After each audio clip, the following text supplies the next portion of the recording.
गणाधिपतये नमः। या सृष्टिः सृष्टुराद्या वहति विधुतं, या हव्या च होत्रिः, ये द्वे कालं विधत्ता श्रुतिविषयगुणा, या स्थिता व्याप्य विश्वम्। या माहु सर्वीज प्रकृतिरितिरया, प्राणिना प्राणवन्तः, प्रत्यक्षाभि विपन्नस्तनुभिरवतु, वस्ताभिरष्टाभिरीसः।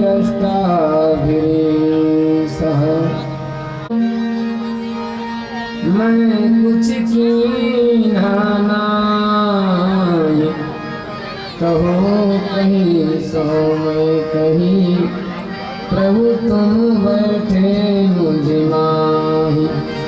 अपने अपने घरन की सबका पीर, प्रभु तुम्हें पीर सब घरन की, सुधन्य धन्य रघुवीर। तुम्हें पीर सब घरन की, सुधन्य धन्य रघुवीर। श्री सीतारामचंद्राभ्यां नमः। श्री राधा कृष्णाभ्यां नमः। वाणीभ्यां नमः। सतीपुरंदराभ्यां नमः। इष्टदेवताभ्यो नमः। कुलदेवताभ्यो नमः। ग्रामदेवताभ्यो नमः। क्षेत्रदेवताभ्यो नमः। सर्वेभ्यो देवेभ्यो नमः। सर्वेभ्यः देवीभ्यः नमः। सर्वेभ्यो ब्राह्मणेभ्यो नमः। ओम सिद्धिबुद्धि सहिताय श्रीमन्महागणाधिपतये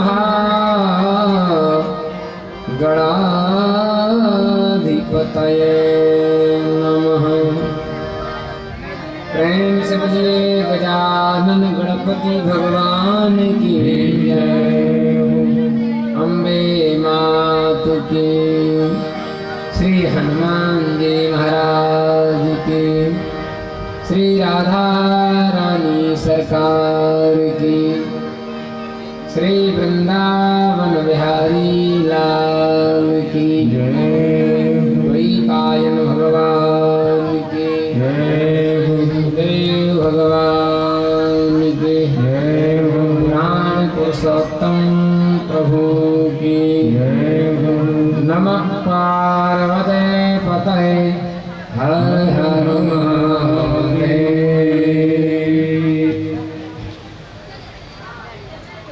समुपस्थित सज्जन वृंद, हीरे मोती राम नाम के, हीरे मोती मैं बिखराऊं गली गली। ले लो कोई राम का प्यारा, सुर मचाऊं गली गली। ले लो कोई राम का प्यारा, सुर मचाऊं गली गली।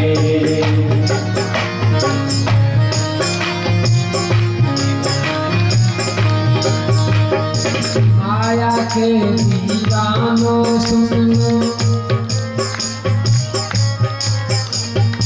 माया के दीवानों सुन लो, एक दिन ऐसा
पखवाड़े में, एक पखवाड़े में भगवान की कथा, श्रीमद् भागवत महापुराण की कथा पूर्ण होना।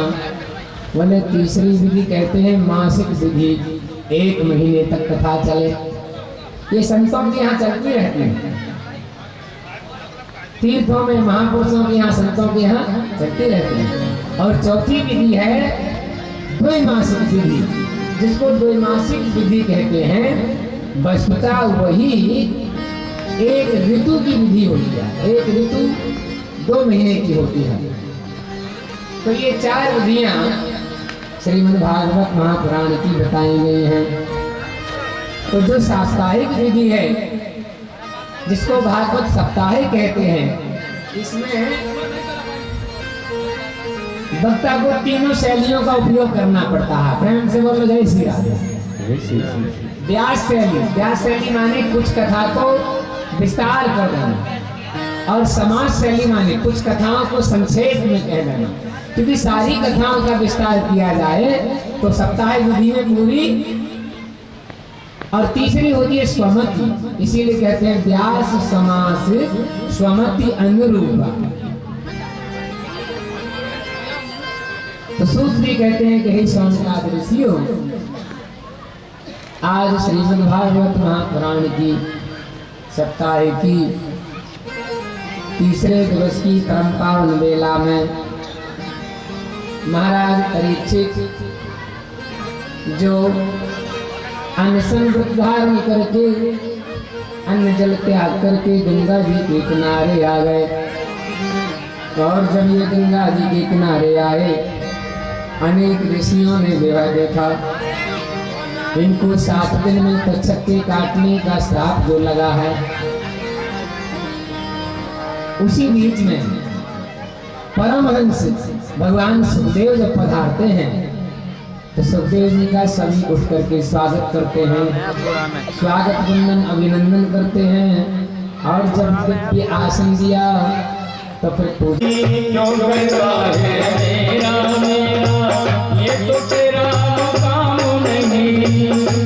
जग में फंसा हुआ है वह इच्छा इंसान नहीं। झूठे जग में फंसा है वह सच्चा इंसान नहीं। जग का मेला 2 दिन का है, जग का मेला 2 दिन का है, जग का मेला 2 दिन का है। अंत में होगी चला चली, ले लो ले कोई राम का प्यारा, ढोल बजाओ गली गली। राम का प्यारा ढोल बजाओ गली गली।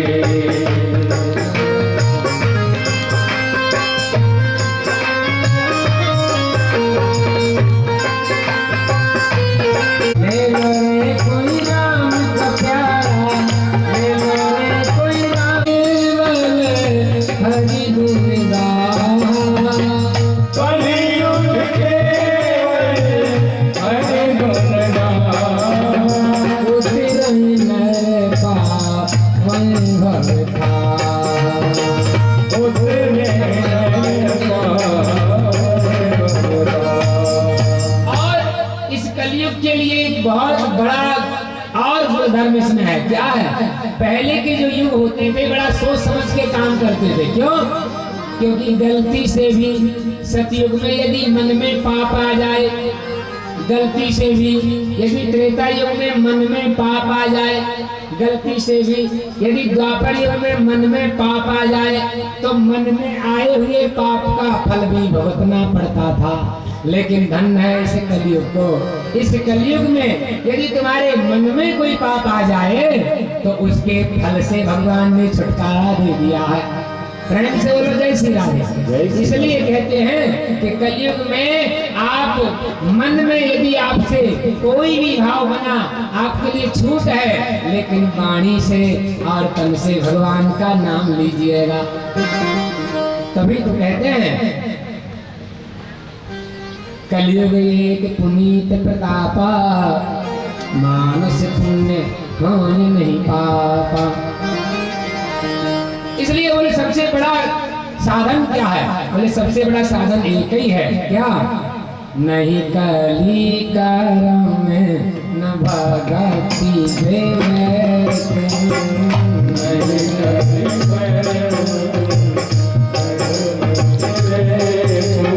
नहीं कली करम न भगति देवे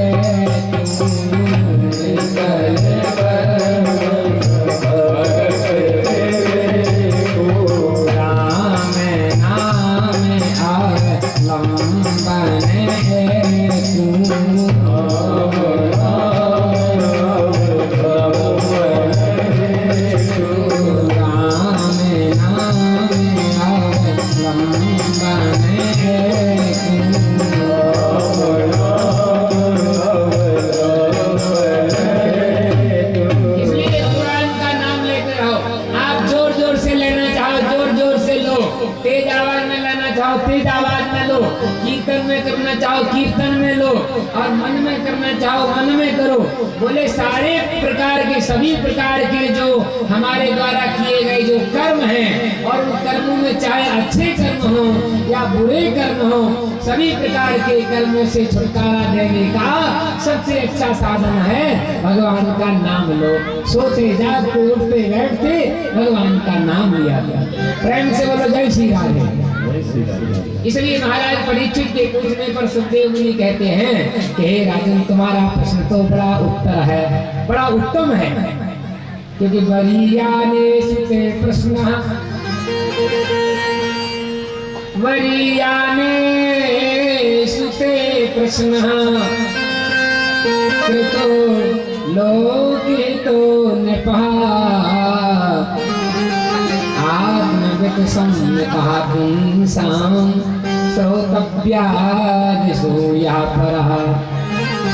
तुम्हारे प्रश्न बहुत उत्तम है, इसलिए अब हम तुम्हें बिना विलंब किए हुए भगवान की उस परम पावन कथा की ओर ले चलते हैं जो मृत्यु के भय से छुटकारा दिलाएगी। कहते हैं सुखदेव मुनि महाराज परीक्षित से कहते हैं कि सबसे पहला क्या करें? बोले सबसे पहले अपने आसन को जीतिए। बोले जितासनो जितश्वासो जितासनो जितश्वासो जितसंगो जितेन्द्रियः। बोले अपने आसन को जीतिए। आसन को जीतना क्या है? पता चला कि हमने 10 मिनट भी नहीं हुआ और हमने कई आसन बदल लिए, तो बोले पहले आसन को जीतिए। यदि घंटों जरूरत पड़ गई एक जैसे आसन में बैठने के लिए तो कम से कम बैठे। ये जरूरी नहीं है कि तुम कोई पद्मासन लगा के बैठो ना, जैसे भी बैठो सुखासन में बैठ जाओ जिसमें बैठने में आपको आराम हो, ऐसे आसन में बैठ जाओ।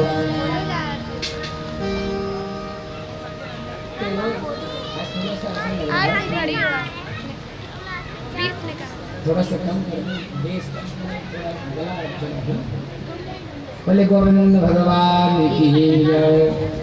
तो कहते हैं सबसे पहले आसन को जीतिए, और जब हम आसन जीतते हैं तो उसके बाद श्वास जीतिए। जित श्वासो, यहाँ श्वास जीतने से अभिप्राय यह है।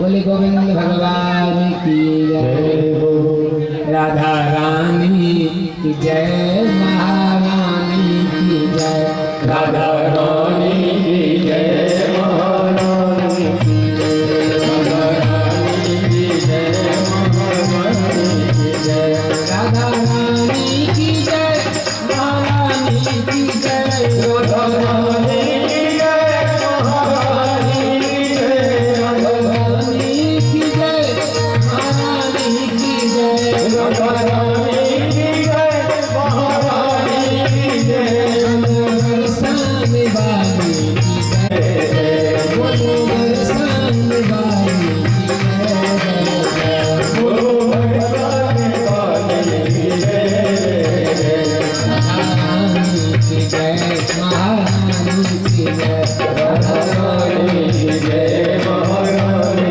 की जय, राधा रानी की जय, महारानी की जय, महारानी की जय, महारानी की जय, बोलो बरसाने वाली की जय, राधा रानी की जय।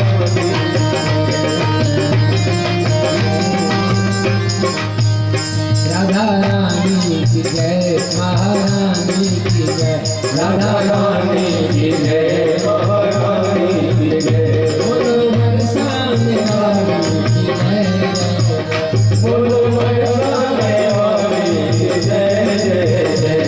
महारानी की जय, महारानी की जय, महारानी की जय, महारानी की जय। बोलो बरसाने वाली की जय, बोलो बरसाने वाली की जय जय जय। बोलो बरसाने वाली की जय जय जय। बोलो बरसाने वाली की जय जय जय। महारानी की जय, महारानी की जय, महारानी की जय, महारानी की जय। महारानी की जय, राधा रानी की जय, महारानी की जय। बोलो बरसाने वाली की जय, राधे राधे नंदगांव में राधे राधे, नंदगांव में राधे राधे, नंदगांव में राधे राधे, शिवपुरा में राधे राधे, ओ शिवपुरा में राधे राधे। राधे राधे राधे जय श्री राम, राधे राधे राधे जय राधे। राधे राधे राधे जय श्री राम। राधे राधे जय श्री राधे।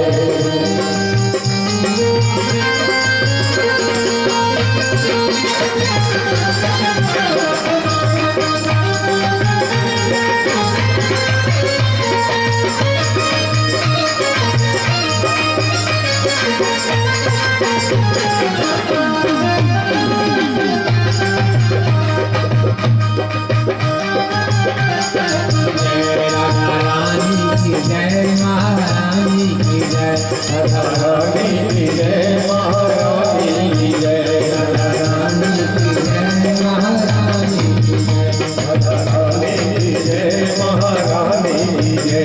बोलो बरसाने वाली की जय। बोलो बरसाने वाली की जय जय जय। मेरे मन में राधे राधे, मेरे मन में राधे राधे, तेरे मन में राधे राधे, मेरे मन में राधे राधे। सबके मन में राधे राधे, सबके मन में राधे राधे, सबके मन में राधे राधे, सबके मन में राधे राधे, सबके मन में राधे सबके मन में राधे राधे,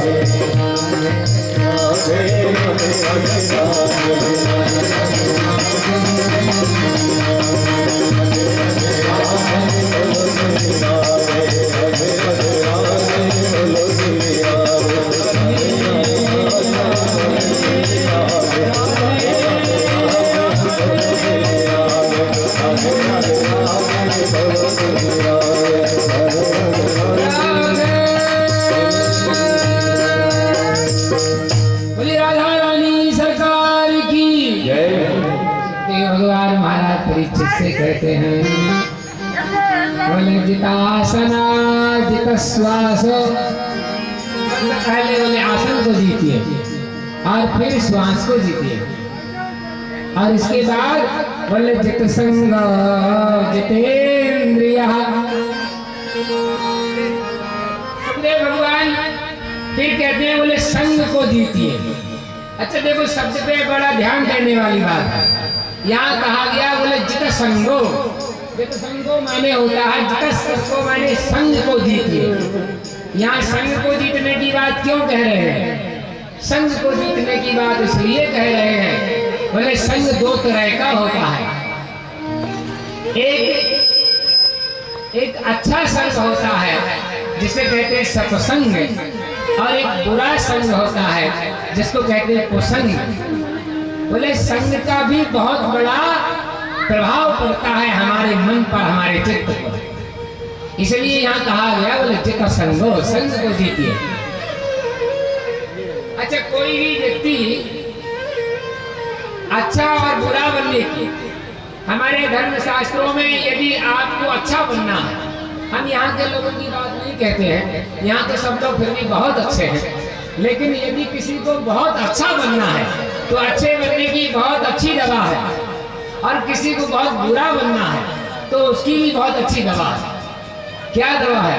कहते हैं यदि कोई व्यक्ति 3 चीजें यदि अच्छी कर ले तो वो अच्छा बन जाए, और 3 चीजें यदि बिगाड़ ले तो बोले वही बुरा बन जाए। 3 चीजें क्या बताते हैं? बोले अच्छे बनने के लिए पहले अपने भोजन को अच्छा बनाइए, भोजन को अच्छा बनाइए। ये भोजन क्या है? भोजन को ये रवि भैया जो है ऐसा यू को सिस्टम मत करना कि हमारी एक बार प्रेम से बोलो जय श्री राधे। तो आज सुखदेव भगवान कहते हैं कि हे राजन परीक्षित, कहिए पूछिए तुम क्या पूछना चाहते हो। जब ऐसा कहा तो महाराज परीक्षित ने अपने प्रश्नों की झड़ी लगा दी, और उन प्रश्नों की झड़ी में जो एक प्रश्न पूछा वो बड़ा ही महत्वपूर्ण प्रश्न था, और उसी पर जो है सुखदेव मुनि ध्यान देते हैं। पूछा इन्होंने, क्या पूछा? बोले हे प्रभु, बोले अहो यद्यवयं ब्रह्मन्, अहो अद्यवयं ब्रह्मन् सत्य से व्याचत्र बंधवः कृपया तिथि रूपेण भगवद्भस्तीर्थकाग्रतः। अहो अद्य वयम ब्रह्मण शब्द पे यहाँ गौर करें। महाराज परीक्षित ने ये नहीं कहा कि मेरी मुक्ति का उपाय बताओ। महाराज परीक्षित ये नहीं कहते हैं कि मुझे श्राप लगा है, मेरी मृत्यु निकट है, इसलिए मुझे कोई उपाय बताओ। ऐसा नहीं कहा। बोले क्या कहा? बोले अहो अद्य वयम ब्रह्मण सत्य सेव्या क्षत्र बंधवा। फिर इसमें हम क्षत्रिय हैं, हम सबके लिए यहाँ हम सबका प्रयोग किया। अहम आवाम वयम, वयम शब्द बहुवचन में आता है। बोले हम सबके लिए कोई उपाय बताओ। क्या उपाय बताओ? कि यदि हम सबकी मृत्यु यदि निकट आ जाए, हमको यदि ज्ञात हो जाए कि हमारी मृत्यु निकट है, तो हमें क्या करना चाहिए? तो यहाँ हमें का मतलब है मानो हम सभी कलियुगी मनुष्यों की ओर से भी महाराज परीक्षित ने पूछ दिया हो कि हे सुखदेव भगवान, मरने वाले का धर्म क्या? जिसको इसीलिए तो कहते हैं, अच्छा सच कहें मरना तो सबको है ही, संसार में मृत्यु लोक में जो आया है उसको तो मरना ही है, तो मृत्यु तो सबकी होती ही है। फिर महाराज परीक्षित ने ऐसा क्यों कहा? महाराज परीक्षित ने ऐसा इसलिए कहा कि मरने के पहले यदि हम अपने वास्तविक धर्म को जान जाएं कि हम किस लिए आए हैं और हमारा धर्म क्या है, हमें अपने अंतिम समय में क्या कर लेना चाहिए, यदि ये ज्ञात हो जाए तो जीव का कल्याण हो जाएगा। क्यों? जीवन में जो है जन्म से लेकर के बुढ़ापे पर्यंत जीवन में भले ही हमसे जो है कोई न कोई जो है जाने अनजाने में कर्म विकर्म कुकर्म कुछ भी रहा हो, लेकिन अंतमति सगति, यदि अंत में यदि हमारी मति परमेश्वर में लग गई तो समझ लो जीवन कृतार्थ हो जाए। इसीलिए तो कहते हैं ऋषि मुनि पहले से अभ्यास बनाते हैं, शुरू से अभ्यास बनाते हैं भगवान के नाम जप का, भगवान के लीला गुण नाम में अपने चित्त को मन को लगाने का अभ्यास करते हैं। क्यों? क्योंकि नहीं तो पहले से अभ्यास यदि न बनाया तो ये अंतिम समय में क्या भरोसा है, मन लगे या न लगे। इसीलिए कहते हैं बाबा तुलसी ने मानस में बड़ा सुंदर कहा, हरि गुण गावा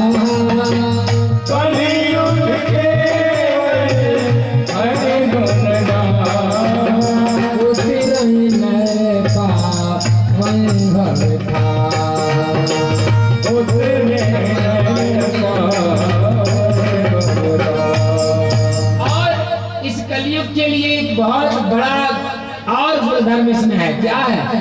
पहले के जो युग होते थे बड़ा सोच समझ के काम करते थे। क्यों? क्योंकि गलती से भी सतयुग में यदि मन में पाप आ जाए, गलती से भी यदि त्रेता युग में मन में पाप आ जाए, गलती से भी यदि द्वापर युग में मन में पाप आ जाए, तो मन में आए हुए पाप का फल भी भुगतना पड़ता था। लेकिन धन है इस कलयुग को। इस कलयुग में यदि तुम्हारे मन में कोई पाप आ जाए तो उसके फल से भगवान ने छुटकारा दे दिया है। प्रेम से बोलो जय श्री राधे। इसलिए कहते हैं कि कलयुग में आप मन में यदि आपसे कोई भी भाव बना, आपके लिए छूट है, लेकिन वाणी से और तन से भगवान का नाम लीजिएगा। तभी तो कहते हैं कलयुग एक पुनीत प्रतापा, मानस पुण्य होने नहीं पापा। इसलिए बोले सबसे बड़ा साधन क्या है? बोले सबसे बड़ा साधन एक ही है। क्या? नहीं कली करम न भगति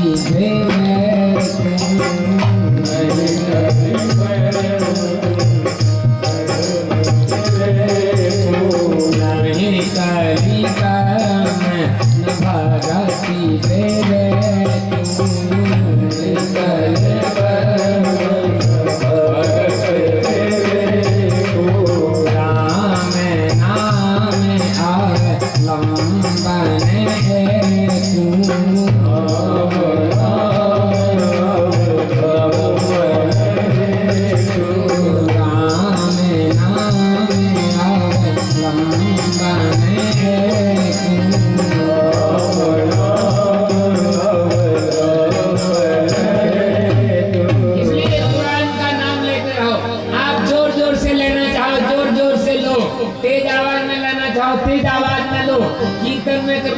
कीर्तन में लो और मन में करना चाहो मन में करो। बोले सारे प्रकार के सभी प्रकार के जो हमारे द्वारा किए गए जो कर्म हैं, और उन कर्मों में चाहे अच्छे कर्म हो या बुरे कर्म हो, सभी प्रकार के कर्मों से छुटकारा देने का सबसे अच्छा साधन है भगवान का नाम लो। सोते जागते उठते बैठते भगवान का नाम लिया गया। प्रेम से बोलो जय श्री राधे। इसलिए महाराज परीक्षित के पूछने पर सुखदेव मुनि कहते हैं कि हे राजन, तुम्हारा प्रश्न तो बड़ा उत्तर है, बड़ा उत्तम है। क्योंकि वरीयाने सुते प्रश्न, वरीयाने सुते प्रश्न, कृतो लोकितो नृपः, आत्मगत सम्यकः पुंसां श्रोतव्यादिषु यः परः। तुम्हारे प्रश्न बहुत उत्तम है, इसलिए अब हम तुम्हें बिना विलंब किए हुए भगवान की उस परम पावन कथा की ओर ले चलते हैं जो मृत्यु के भय से छुटकारा दिलाएगी। कहते हैं सुखदेव मुनि महाराज परीक्षित से कहते हैं कि सबसे पहला क्या करें? बोले सबसे पहले अपने आसन को जीतिए। बोले जितासनो जितश्वासो, जितासनो जितश्वासो, जितसंगो जितेन्द्रियः। बोले अपने आसन को जीतिए। आसन को जीतना क्या है? पता चला कि हमने 10 मिनट भी नहीं हुआ और हमने कई आसन बदल लिए, तो बोले पहले आसन को जीतिए। यदि घंटों जरूरत पड़ गई एक जैसे आसन में बैठने के लिए, तो कम से कम बैठे। ये जरूरी नहीं है कि तुम कोई पद्मासन लगा के बैठो ना, जैसे भी बैठो, सुखासन में बैठ जाओ जिसमें बैठने में आपको आराम हो, ऐसे आसन में बैठ जाओ।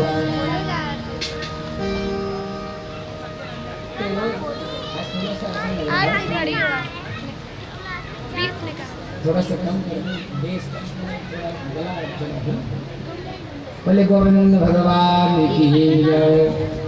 तो कहते हैं सबसे पहले आसन को जीतिए, और जब हम आसन जीतते हैं तो उसके बाद श्वास जीतिए। जेता श्वास हो, यहाँ श्वास जीतने से अभिप्राय यह है।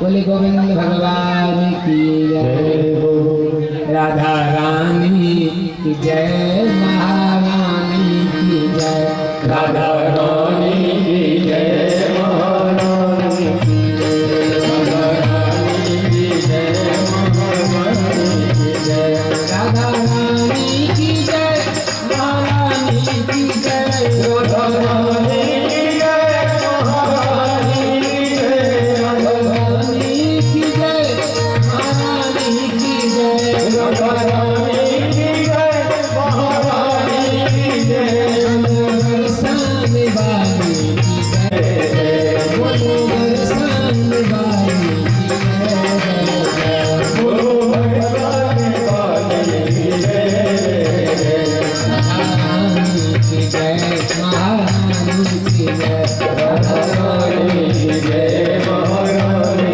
की जय, राधा रानी की जय, महारानी की जय, राधा रानी की जय, महारानी की जय, बोलो भगवान वाले की जय, राधा रानी की जय, महारानी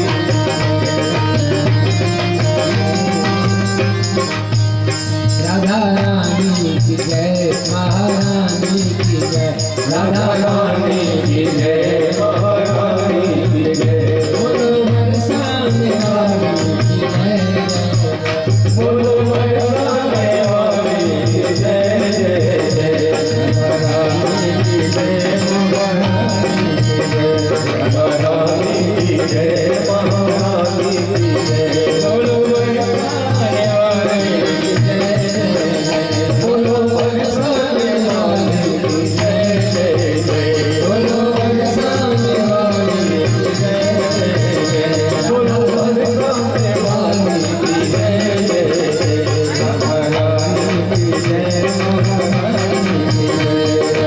रानी की जय, महारानी की जय, महारानी की जय, राधा रानी की जय, महारानी की जय, बोलो बरसाने वाली की जय, राधे राधे नंदगांव में राधे राधे, नंदगांव में राधे राधे, नंदगांव में राधे राधे, शिवपुरा में राधे राधे, ओ शिवपुरा में राधे राधे, राधे राधे राधे जय श्री राम, राधे राधे राधे, राधे राधे, राधे राधे राधे जय श्री राम, राधे राधे, जय श्री राधे।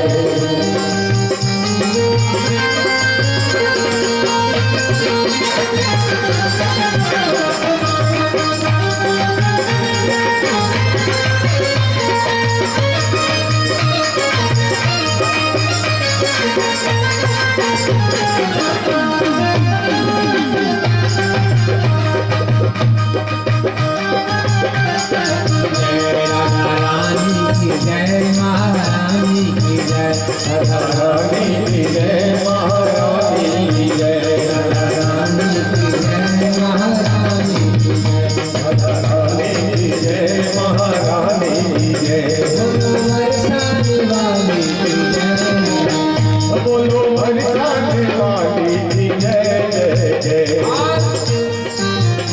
मेरे मन में राधे राधे, मेरे मन में राधे राधे, तेरे मन में राधे राधे, मेरे मन में राधे राधे, सबके मन में राधे राधे, सबके मन में राधे राधे, सबके मन में राधे राधे, सबके मन में राधे राधे, सबके मन में राधे सबके मन में राधे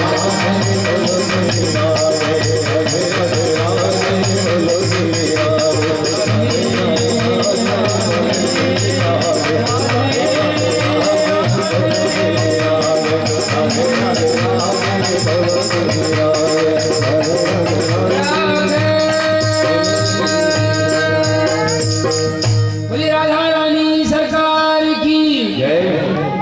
भगवान महाराज परीक्षित से कहते हैं, बोले जितासना जित श्वास, पहले बोले आसन को जीतिए और फिर श्वास को जीतिए, और इसके बाद बोले जित संग जितेंद्रिय। सुखदेव भगवान फिर कहते हैं बोले संग को जीतिए। अच्छा देखो शब्द पे बड़ा ध्यान देने वाली बात है। यहाँ कहा गया बोले जित संगो, जित संगो माने होता है जित संगो माने संग को जीतिए।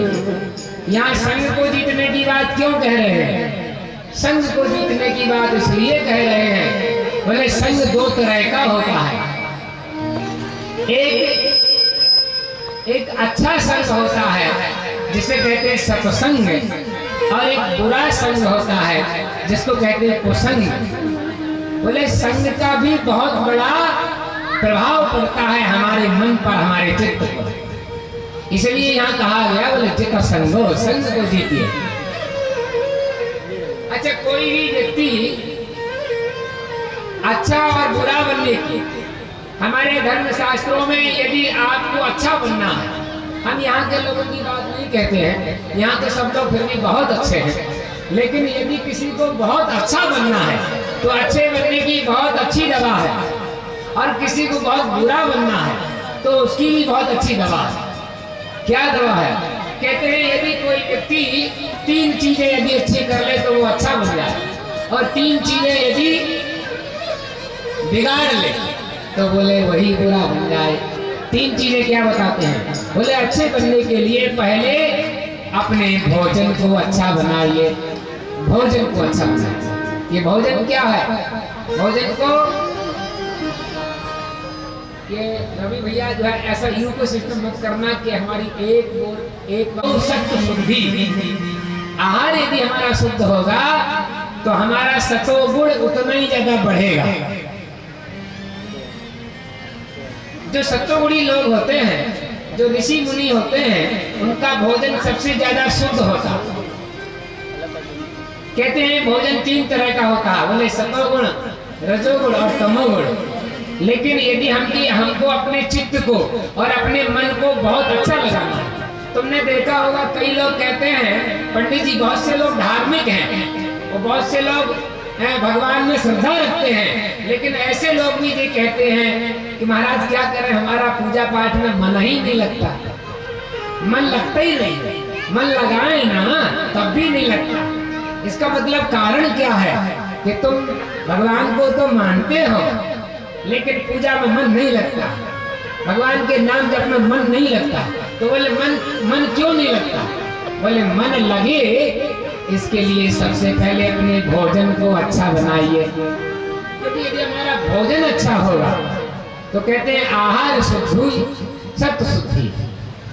आहार शुद्धि होगी तो सतोगुण की वृद्धि होगी, और सत्व शुद्धि ध्रुवा स्मृति। तो जब सतोगुण बढ़ेगा तो हमारी स्मृति, मन, बुद्धि ये अच्छी होगी।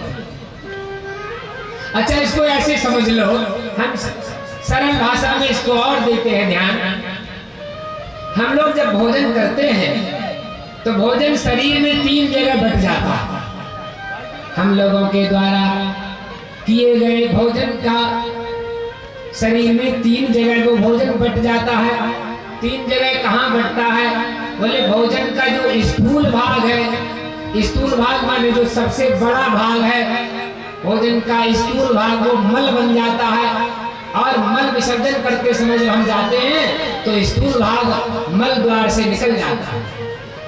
और भोजन का जो मध्यम भाग होता है, भोजन का मध्यम भाग से रस बनता है, और वही रस से रक्त बनता है, और उसी रक्त से रक्त, मज्जा, मांस, मेदा, हड्डी, शुक्र इत्यादि 7 धातुओं का निर्माण होता है, जिससे हमारा शरीर बढ़ता है, शरीर को बल मिलता है।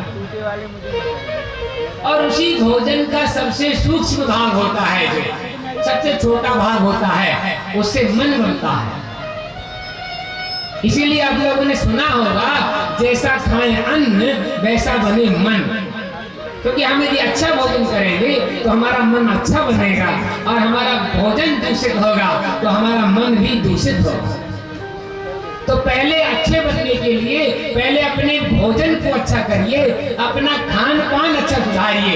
यदि हमने इस कहते हैं कि हम लोग जब मंदिर में जाते हैं, भगवान के मंदिर में जाते हैं, और कौन से मंदिर में, जिन मंदिरों को कारीगरों ने बनाया है, शंकर जी के मंदिर में, राम जी के मंदिर में, कृष्ण कन्हैया के मंदिर में जाते हैं, तो हम लोग नियम का ध्यान रखते हैं, जूता चप्पल बाहर उतारते हैं और नहा धोने के बाद अंदर जाते हैं। जब हम इन कारीगरों के द्वारा, हम मनुष्यों के द्वारा बनाए गए मंदिर में जब हम इतना ध्यान रखते हैं, तो फिर ये जो मंदिर है हम लोगों का, इस मंदिर को तो उस परम प्रभु परमेश्वर ने बनाया है, उस भगवान ने बनाया है, और वो भगवान हम सबके अंदर बैठा है। तो हमें ये ध्यान देना चाहिए कि हम अपने इस मंदिर में, इस मंदिर का जो द्वार है, इस मुख रूपी द्वार से वही वस्तुएं अंदर ले जाएं जो वस्तुएं खाने योग्य हैं, और जो खाने योग्य नहीं हो उनको अंदर मत ले जाओ।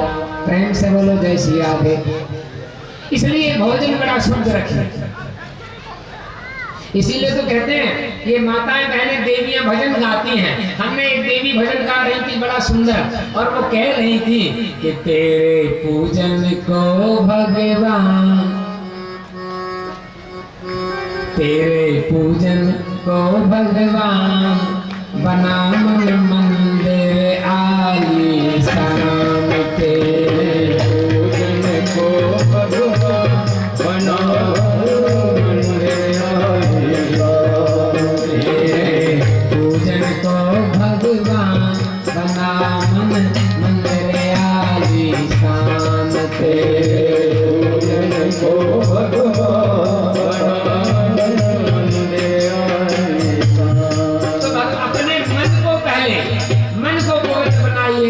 और मन पवित्र कब होता है?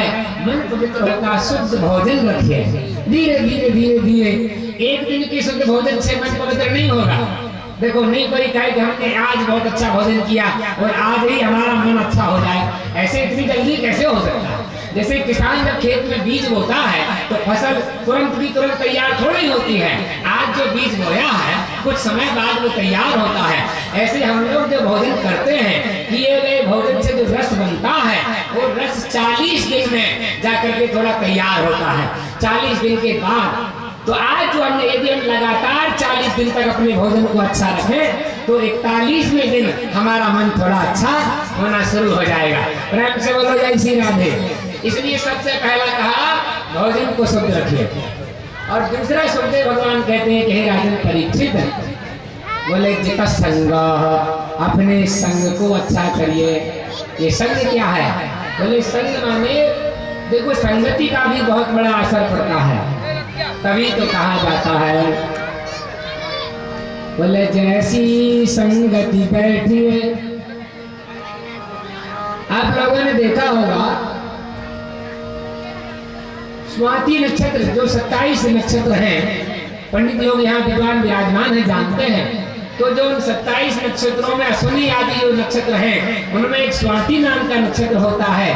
कहते हैं स्वाति नाम के नक्षत्र में जब पानी बरसता है तो बरसने वाले उसी स्वाति की पानी की बूंद को ही पपिया पीता है, और उस स्वाति की बूंद में इतना ताकत होती है कि पिए गए उसी स्वाति की बूंद अलग अलग जगह पर जब पड़ती है तो अपना अलग अलग प्रभाव दिखाती है। कैसा प्रभाव? बोले जब स्वाति की बूंद सीप पर पड़ती है तो सीप मोती बन जाता है, और वही स्वाति की बूंद जब कदली पर पड़ती है तो कदली कपूर बन जाती है, और वही स्वाति की बूंद जब किसी सांप के, जहरीले सांप के मुख में जाती है तो वो जहर को और ज्यादा बढ़ा देती है। इसीलिए तो कहा गया है बोले कदली सीप भुजंग मुख, कदली सीप भुजंग मुख, स्वाति एक गुण तीन, और जैसी संगति बैठिए तैसा ही फल दीन। जैसी संगति बैठिए तैसा ही फल दीन। इसलिए संगति का बहुत फर्क पड़ता है। संग को सुधारिए। क्यों? क्योंकि सीप परी माती भई कदली भई कपूर, मोती भई कदली भई कपूर, सीप परी माती भई कदली भई कपूर, आई मुख गई तुझसे भई माती एक गुड़ सूर, आई मुख गई तुझसे भई माती एक गुड़ सूर। जितना संग को जीतिए, और जब संग को जीत करके जब आप पक्के बन जाओगे, अच्छा जैसे ये साधु महापुरुष हैं और जब पक्के बन जाते हैं, जब ठोक पीट करके जब ये पक्के बन जाते हैं ना, तो फिर भले ये किसी की भी संग में चले जाएं, इनको फिर असर नहीं पड़ता। लेकिन जब तक हम लोग कच्चे रहते हैं तब तक संगति का बहुत जल्दी असर पड़ता है। प्रेम से बोलो जय श्री राधे। तो जब तक हम कच्चे हैं अपना संग अच्छा रखो, और जब आप पक जाएं और पक करके अच्छे तैयार हो जाएं, अब हमें लगा कि अब हम पूरी तरह से पक गए हैं, फिर संगति का असर नहीं पड़ेगा। क्यों? क्योंकि अब तुम मजबूत हो गए हो। इसलिए मजबूत के लिए रहीम जी ने बड़ा सुंदर कहा कि जो रहीम उत्तम प्रकृति का कर सकत कुसंग, जो रहीम उत्तम प्रकृति का कर सकत कुसंग, चंदन में से क्या है नहीं लिपटे रहते भुजंग, चंदन में से क्या है नहीं लिपटे रहते भुजंग,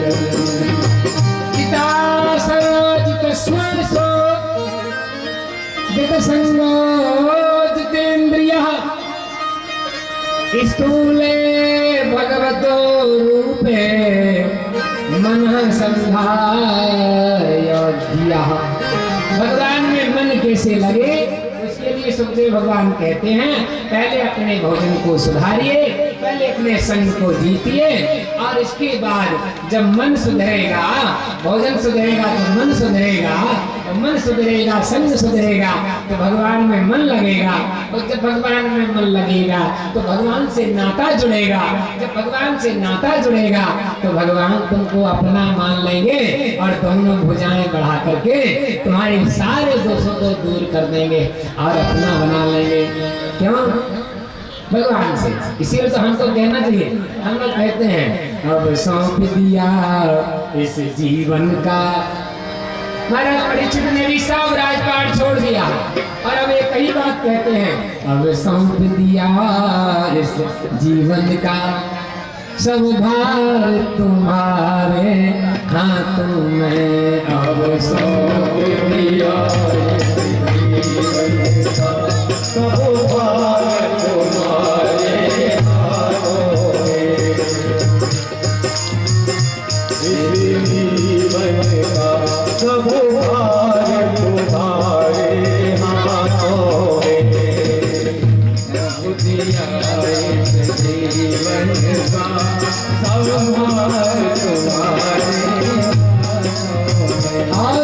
भार तुम्हारे हाथों में, है जीत तुम्हारे हाथों में, है जीत तुम्हारे हाथों में, और हार तुम्हारे हाथों में,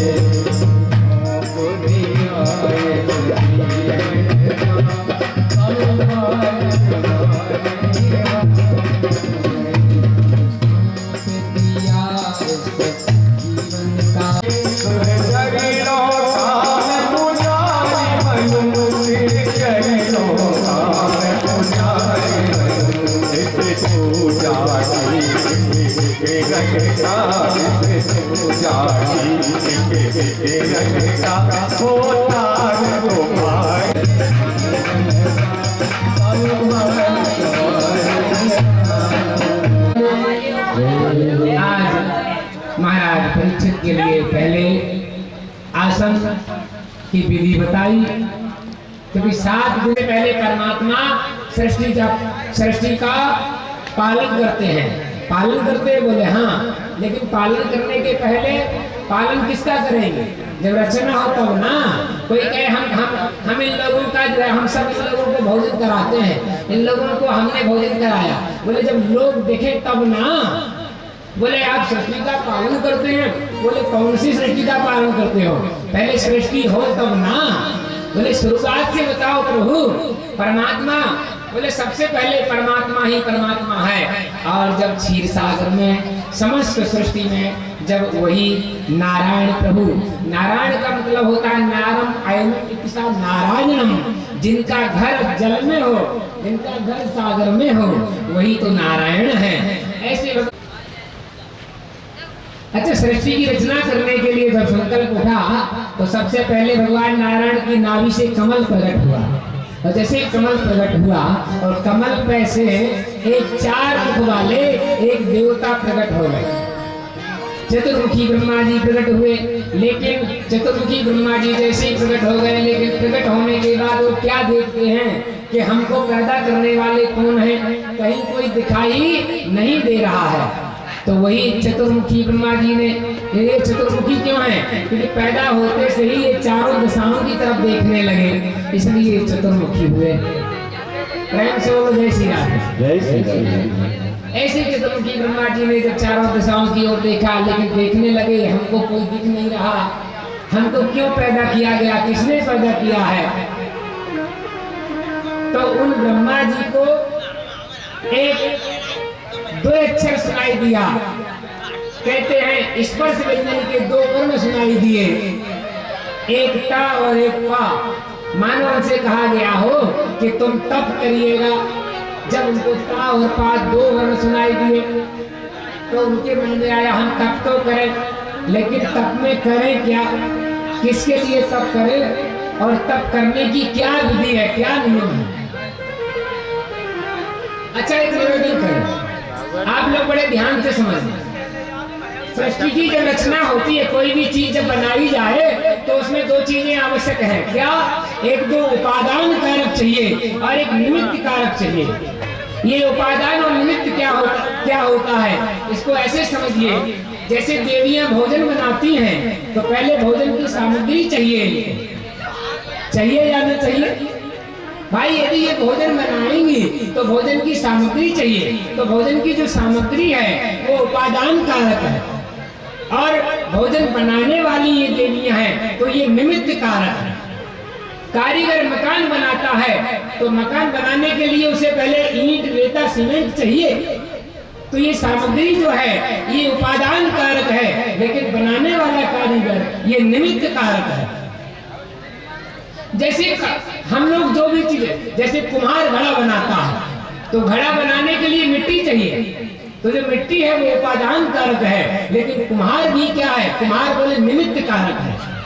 तो जैसे कुम्हार जब घड़ा बनाए तो उसे मिट्टी चाहिए, जैसे देवियां भोजन बनाए तो भोजन सामग्री चाहिए, जैसे कारीगर मकान बनाए तो उसे मकान बनाने की सामग्री चाहिए। लेकिन परमात्मा जब सृष्टि बनाए तो कोई सामग्री चाहिए। तो बोले सामग्री कहाँ से आई? तो बड़ा सुंदर भाव है। बोले परमात्मा ने जो सृष्टि बनाई तो उसे कोई सामग्री की जरूरत नहीं पड़ी। क्यों? क्योंकि परमात्मा ही यहाँ उपादान कारक है और परमात्मा स्वयं ही निमित्त कारक है। स्वयं परमात्मा ने ही अपने आप को सृष्टि में बना लिया और अपने आप को ही सृष्टिकर्ता बना लिया और अपने आप को ही सृष्टि बना लिया। निमित्त भी प्रभु बन गए और उपादान भी प्रभु बन गए। अच्छा, इसको एक छोटे से उदाहरण से समझ लो। आप लोगों ने मकड़ी देखी होगी।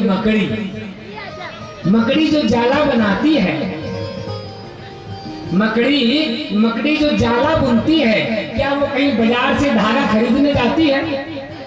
नहीं जाती। तो मकड़ी जो जाला बनाती है, जाला बनाने की सामग्री वो कहीं से लेने नहीं जाती है। वो तो वो जाला बनाने की जो सामग्री है, धागा, वो रेशम का जो धागा है, मकड़ी उसको स्वयं अपने लार से, अपने मुख से निकालती है। आपने रेशम का जो कीड़ा देखा हो, रेशम का कीड़ा जो रेशम निकालता है वो कहीं से खरीद के नहीं लाता रेशम, वो अपने मुख से निकालता है। ऐसे ही परमात्मा जो ये संसार बनाता है तो संसार वो अपने आप से ही संसार बनाता है। प्रेम से बोलो जय श्री राधे। इसीलिए यही बात बाबा तुलसी ने मानस में लिखी है कि निज प्रभु मैं देखें जगत। परमात्मा स्वयं ही रचनाकार बन जाता है और स्वयं ही रचना बन जाता है। सृष्टि भी वही है और सृष्टिकर्ता भी वही है। सृष्टि भी वही है, सृष्टिकर्ता भी वही है, सृष्टि पालन करता भी वही है, सृष्टि संहार करता भी वही है। इसको एक उदाहरण से समझे। एक महात्मा जी एक तालाब के किनारे बैठे थे और तालाब में से एक मेढक निकला। मेढक तालाब में से मेढक निकला और मेढक ने आवाज लगाई। मेढक ने आवाज दी जैसे टर टर की, और मेढक की आवाज सुन करके उसी तालाब के पास से एक सांप निकला और जैसे ही सांप मेढक की ओर बढ़ा वैसे ही मेढक पुनः उसी तालाब में चला गया पानी में। और जैसे ही मेढक पानी में चला गया तो सांप उदास हो गया। जब सांप उदास हो गया तो उन संत के मुख से एक दोहा प्रकट हो गया। संत ने बड़ा सुंदर कहा, बोले हरि बोल हरि सुनियो, हरि बोलो हरि सुनियो, हरि गयो हरि के पास, वो हरि तो हरि में गयो, यो हरि भयो उदास। हरि बोलियो, बोले हरि बोला। कौन हरि? मेढक बोला तो संत ने कहा हरि बोला। और सांप ने सुना तो संत ने कहा बोले हरि सुनियो, मतलब बोलने वाले भी हरि हैं और सुनने वाले भी हरि हैं। और हरि गयो हरि के पास, मेढक के पास सांप गया तो हरि गयो हरि के पास, और वो हरि तो हरि में गयो, और वो मेढक तो तालाब में गया तो वो हरि तो हरि में गयो, तो यो हरि भयो उदास। ये सांप उदास हो गया। इसका मतलब क्या है? इसका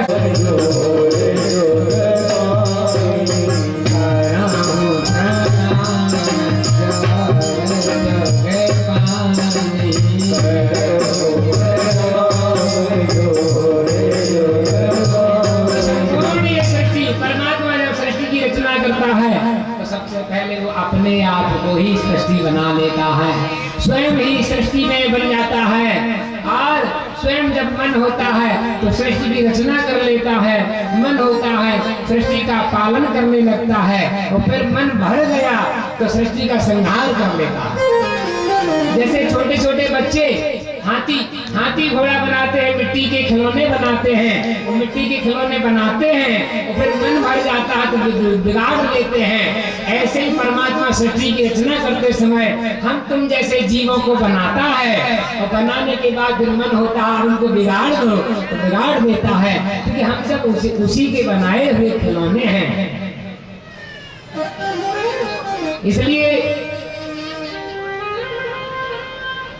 पुराने समय में किसी की एक दो लाइन कहते हैं, किसी बहुत ओल्ड सॉन्ग में एक पंक्ति याद आती है। किसी ने कहा है, किसी फिल्मकार के किसी स्टार ने कहा है कि दुनिया बनाने वाले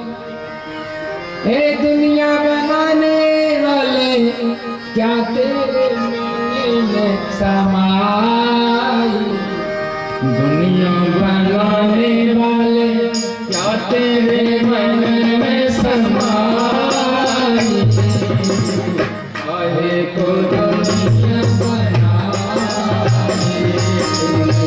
काहे को दुनिया बनाई,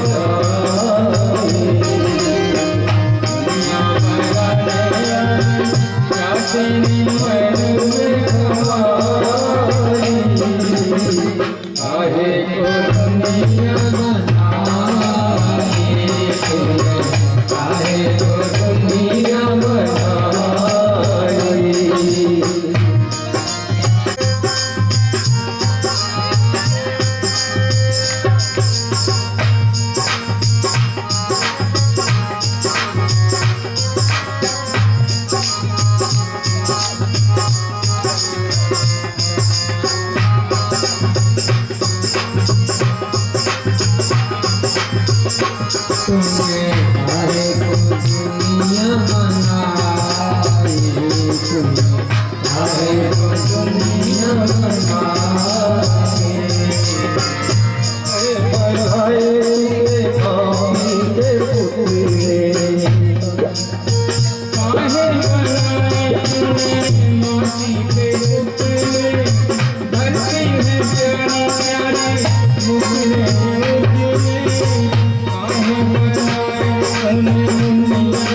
मन पाए, कोई कमी तो होगी आँखों में तेरी, आयों की गति होगी पलकों में, बोले क्या मैंने तुमको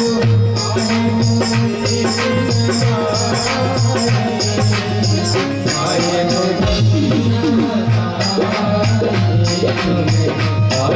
दुनिया बनाई, दुनिया बनाने वाले जाते मन में समाए,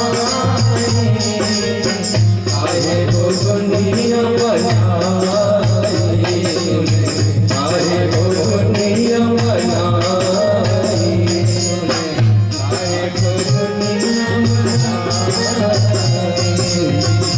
आए तो दुनिया बोले गोविंद भगवान की। तो सत्यदेव भगवान कहते हैं कि हे राजन परीक्षित, परमात्मा संकल्प से अपनी सृष्टि बनाता है, संकल्प से सृष्टि की रचना करता है। तो सबसे पहले प्रभु ने नारायण ने कि नाभि से कमल, कमल से प्रजापति ब्रह्मा जी पैदा हुए और ब्रह्मा जी से कहा कि तुम सृष्टि की रचना करो। तो ब्रह्मा जी ने कहा हम कैसे रचना करें? तो बोले तप करिए। ब्रह्मा जी को तप करने के लिए कहा, ब्रह्मा जी ने कठिन तप किया। अच्छा, इसका अर्थ क्या है? इसका सीधा अर्थ ये है कि बिना कुछ किए जब परमात्मा ने नियम बनाया है, बिना कुछ किए जब हमको नहीं मिलता है, तो बिना कुछ किए इन संसारी मनुष्यों को फिर भला कैसे मिलेगा? इसलिए परमात्मा ने, आप ध्यान दीजिएगा, ब्रह्मा जी स्वयं सृष्टि की रचना तपस्या के बल पर करते हैं, शंकर जी स्वयं सृष्टि का संहार तपस्या के बल पर करते हैं। तभी तो बाबा तुलसी ने भी मानस में लिखा है, बोले तपोबल रचाये, तपोबल रचाये पंच विधाता, तपोबल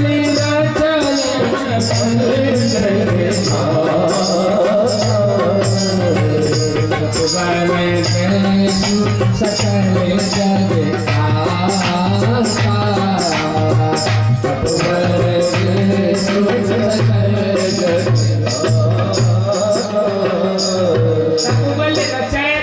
विधाता, विधाता भी तपस्या के बल पर सृष्टि की रचना करते हैं। और जब ब्रह्मा जी ने सृष्टि की रचना किया तो कहते हैं सृष्टि की रचना में सबसे पहले ब्रह्मा जी ने संसाद ऋषियों को पैदा किया। किनको पैदा किया? संसाद ऋषियों को। ये 4 रूपों में है, सनक, सनंदन, सनातन, सरस कुमार। जब 4 रूपों में संसादियों को पैदा किया और इन संसादियों से कहा कि तुम सृष्टि की रचना करो। जब इनसे कहा तो इन्होंने रचना करने के लिए मना कर दिया। जब संसादियों ने कहा हमें सृष्टि की रचना नहीं करनी है, तो संसादियों पे इनको गुस्सा आई। जब इनको रोष आया तो रोष में इनकी भौं टेढ़ी हुई और उस रोष में इनके एक पुत्र और पैदा हो गया, दोनों भौयों के मध्य से, जो रुद्र भगवान कहे गए। प्रेम से बोलिए रुद्र भगवान की।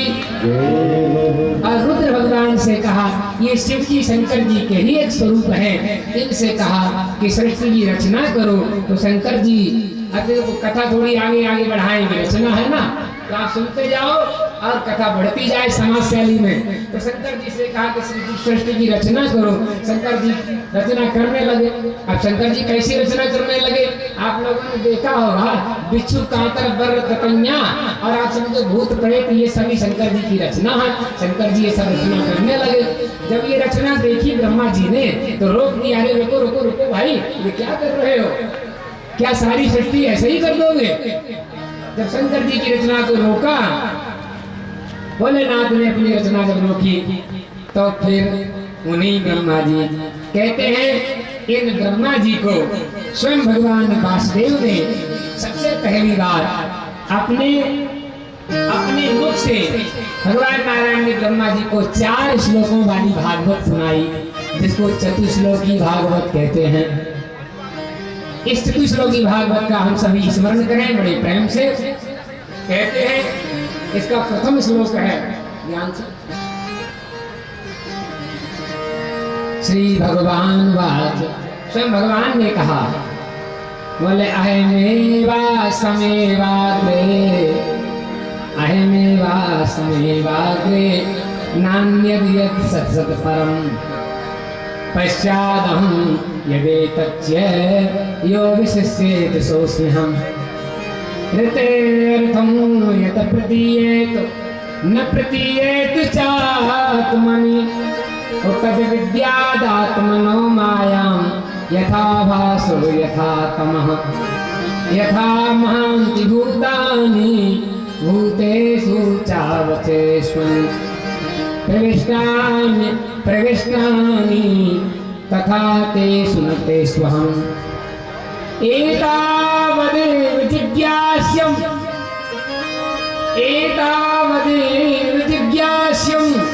तत्तु जिज्ञासुनात्मनः अन्वयव्यतिरेकाभ्यां यत् स्यात् सर्वत्र सर्वदाः। ये चतुश्लोकी वाली भागवत अहमेवास्मेवाग्रे नान्यद् यत् सत् सत् परम्। चतुश्लोकी भागवत में पहले श्लोक में भगवान ने आत्म तत्व का निरूपण किया।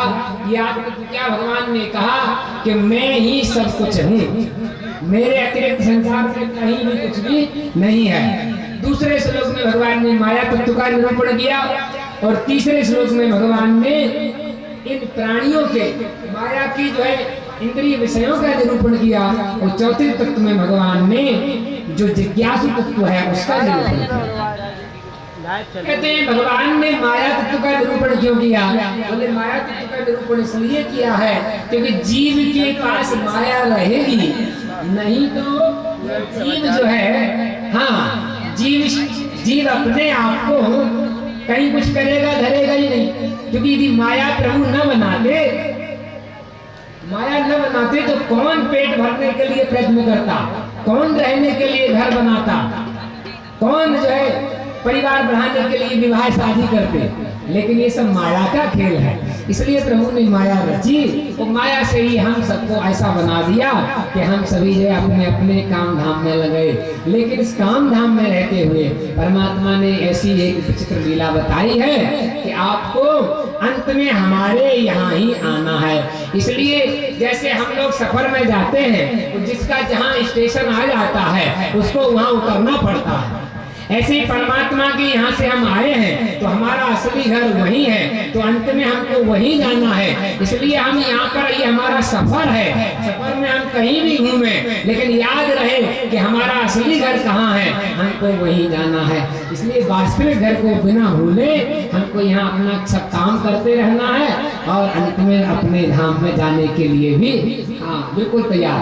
तो परमात्मा ने सृष्टि की रचना में जब रुद्र भगवान ने अपनी सृष्टि की रचना प्रारंभ कर दिया, नाना प्रकार के जीव जंतु और भूत प्रेत आदि को रचा, तो शंकर जी की सृष्टि को देखा तो ब्रह्मा जी कहने लगे रोको रोको इसको।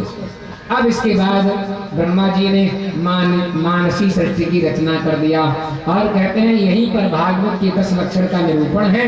कहते हैं अत्र सर्वो विसर्गस्य स्थानं पोषणमूर्तयः मन्वन्तरेण ईशानो तथा निरोधो मुक्तिराश्रयः। भागवत के 10 लक्षण हैं सर्ग, विसर्ग, स्थान, पोषण, मूर्त, मनवंतर, ईशान तथा निरोध, मुक्ति और आश्रय। ये 10 लक्षणों का निरूपण किया गया है। और भागवत के 10 लक्षण जैसे हैं ऐसे ही भगवान के भी 6 लक्षण हैं।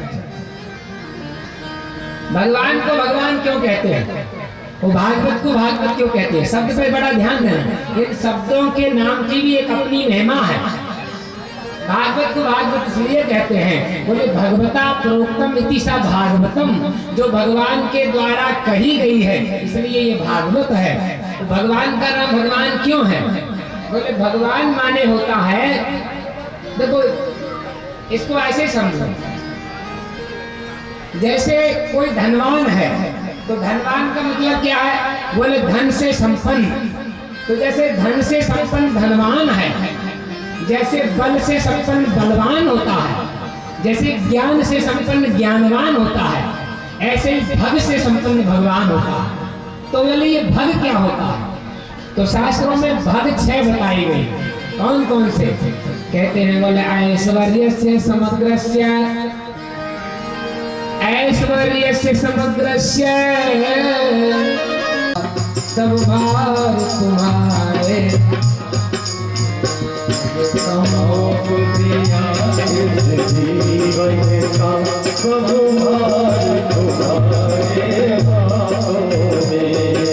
है जीत तुम्हारे हाथों में, है जीत तुम्हारे हाथों में, है हार तुम्हारे हाथों में, जीत तुम्हारे हाथों में।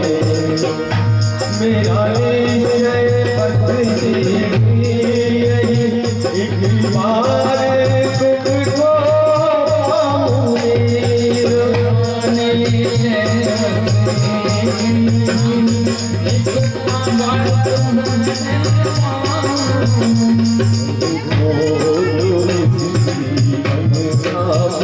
सब भार तुम्हारे हाथों में।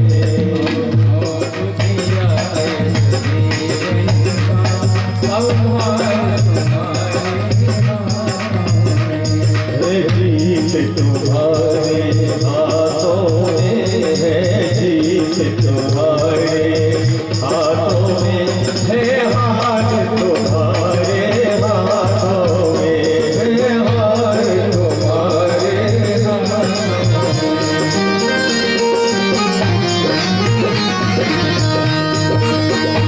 जो जग में रहूं तो ऐसे रहूं जैसे जल में कमल का फूल रहे, जो जल में कमल का फूल रहे।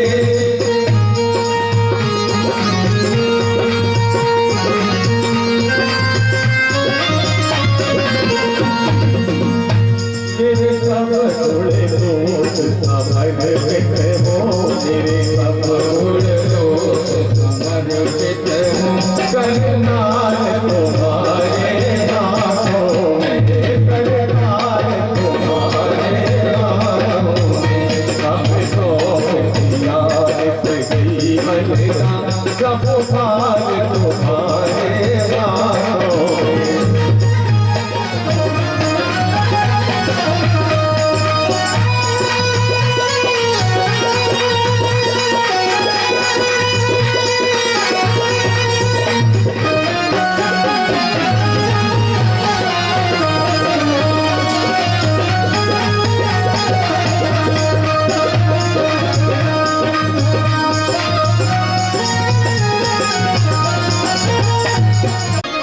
धर्मस्य यशसा श्रियः ज्ञान वैराग्य योश्चैव षडानां भगतीर्णः।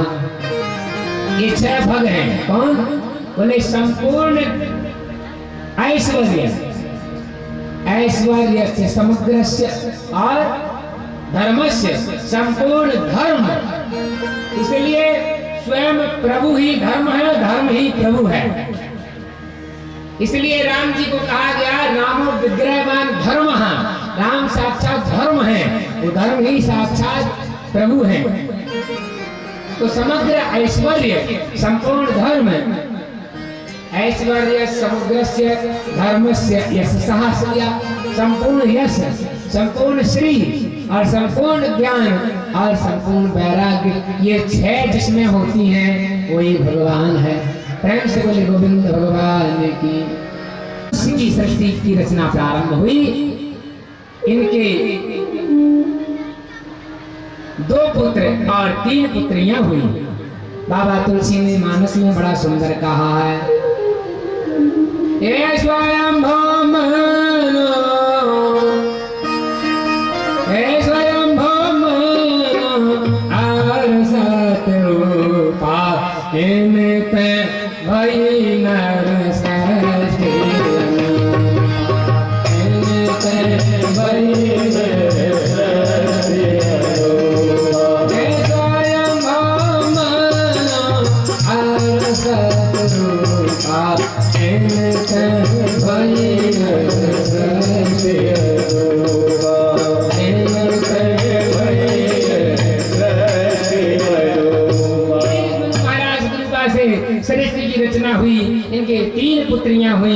और 2 पुत्र हुए।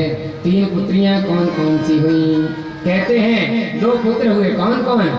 बोले प्रियव्रत उत्तान पादौ, प्रियव्रत उत्तान पादौ,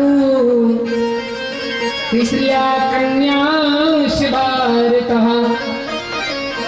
यहाँ भारत शब्द का लिए उत्तान पादौ, प्रियव्रत उत्तान पादौ, प्रियव्रत और उत्तान पाद। भागवतकार ने प्रियव्रत को बड़ा कहा है, इसलिए पहले नाम प्रियव्रत का लिया। लेकिन बाबा तुलसी की मानस में महाराज उत्तान पाद को ज्येष्ठ कहा, इसलिए उन्होंने कहा नभे उत्तान पाद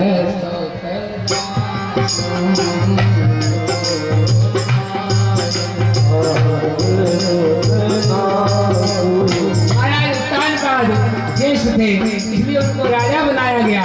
लेकिन यहाँ पर सत्य भगवान कहते हैं, बोले प्रियव्रत उत्तान पादौ, ये 2 बेटे हुए और तीसरिया कन्या शिवारतः। हे राजन परीक्षित 3 कन्याएं हुई। 3 कन्याएं कौन कौन सी? बोले आकूति देवहूतिश्च, आकूति देवहूतिश्च प्रसूति सत्यमः। आकूति, देवहूति और प्रसूति, ये 3 कन्याएं हुई। तो आकूति जो सबसे बड़ी कन्या थी, पहले कन्याओं के वंश का वर्णन किया। आकूति का विवाह रुचि प्रजापति के साथ हुआ, जिनके यहाँ स्वयं यज्ञ भगवान स्वयं जिनके यहाँ प्रकट हुए और दक्षिणा स्वरूप उनकी बेटी। प्रेम से बोलिए यज्ञ नारायण भगवान की।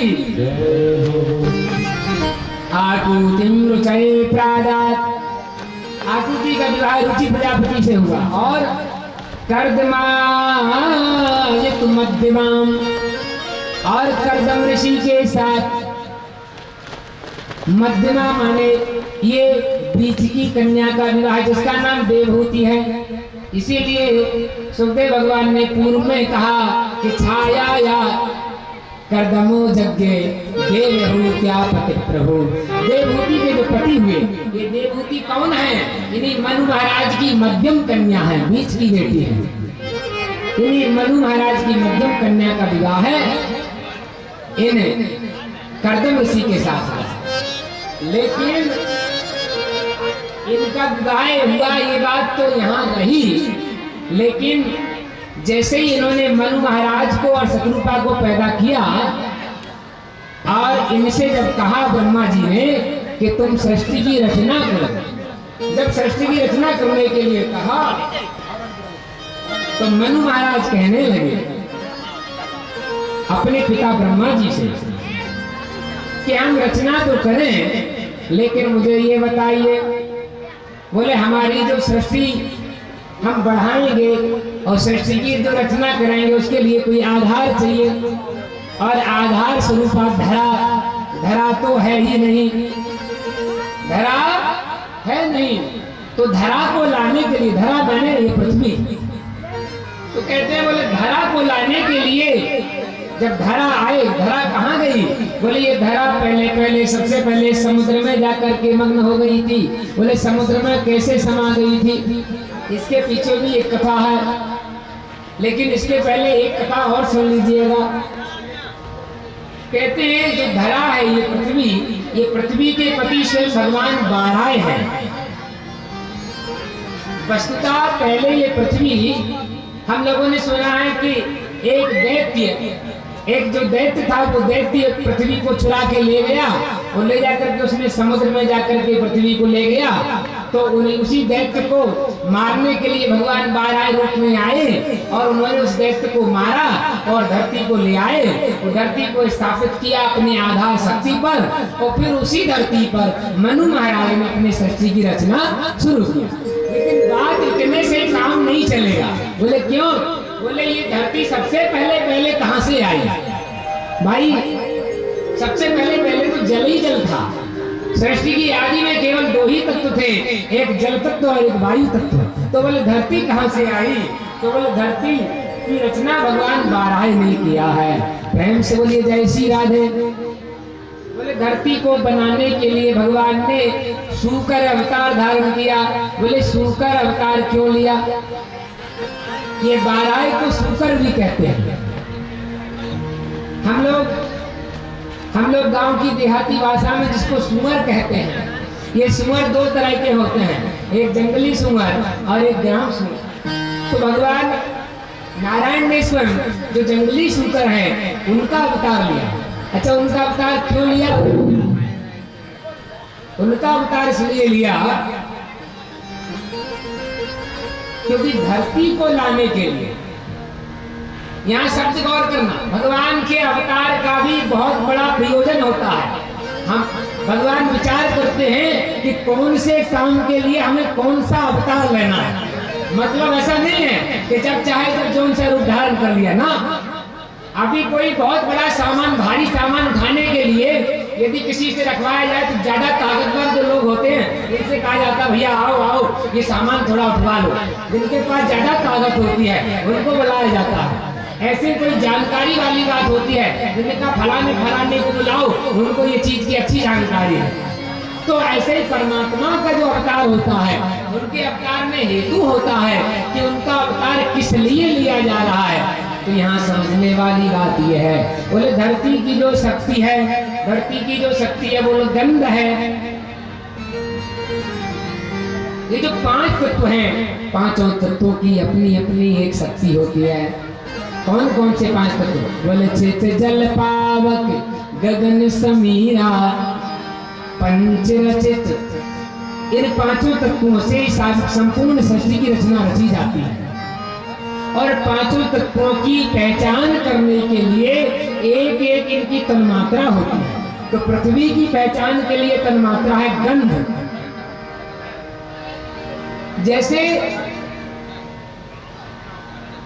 यदि यहाँ जितने लोग बैठे हो, किसी ने हवा को नहीं देखा, लेकिन यदि हम लोग कहने लगे हैं कि बोले हवा बहुत तेज चल रही है, तो कैसे पता चला? भाई हवा को देखा तो है नहीं। तो बोले हवा की पहचान होती है स्पर्श से। हमारे शरीर में लगती है वो, जब शरीर में स्पर्श हो रहा है तो बोले जो स्पर्श है ये वायु की तन्मात्रा है। बोले जो रस है वो जल की तन्मात्रा है। मतलब रस तत्व है तो समझिएगा जल तत्व है तभी तो रस बना। बिना जल तत्व के रस बन ही नहीं सकता। बोले जल तत्व की तन्मात्रा रस है, स्पर्श ये वायु की तन्मात्रा है, शब्द ये आकाश तत्व की तन्मात्रा है, रूप ये अग्नि तत्व की तन्मात्रा है। ऐसे ही पृथ्वी तत्व की जो तन्मात्रा है बोले गंध है। गंध माने चाहे सुगंध हो या दुर्गंध हो, जो हम लेते हैं नासिका के द्वारा, हम लोग जो नाक से जो गंध ग्रहण करते हैं उसी को गंध कहते हैं। तो बोले गंध लेने की सबसे ज्यादा शक्ति दो जीवों में होती है, एक तो सूकर में और एक कुकर में। प्रेम से बोलो जय श्री राम। एक कुकर, कुकर माने जिसको हम लोग जो है स्वान कहते हैं, कुत्ता कहते हैं, इनमें भी सूंघने की बहुत बड़ी ताकत होती है। और दूसरी सबसे बड़ी सूंघने की शक्ति होती है सूकर में। इसलिए भगवान चूंकि पृथ्वी गंध स्वरूपा है तो गंध स्वरूपा पृथ्वी को ढूंढने के लिए गंध शक्ति चाहिए, और गंध शक्ति भगवान सूकर में है। इसलिए आज ब्रह्मा जी को जैसे कहा मनु ने कि पृथ्वी कहाँ से आए, धरा को लाइएगा तब हम सृष्टि की रचना करें। तो ऐसी गंध स्वरूपा पृथ्वी को लाने के लिए भगवान बाराह के प्रकट होने के लिए ब्रह्मा जी को छींक आई, और जैसे ही छींक आई तो ब्रह्मा जी की छींक से ही नासिका के द्वारा एक छोटे से बारह कपोत प्रकट हुए, और देखते देखते ही बहुत भयंकर विशाल शरीर वाले हो गए।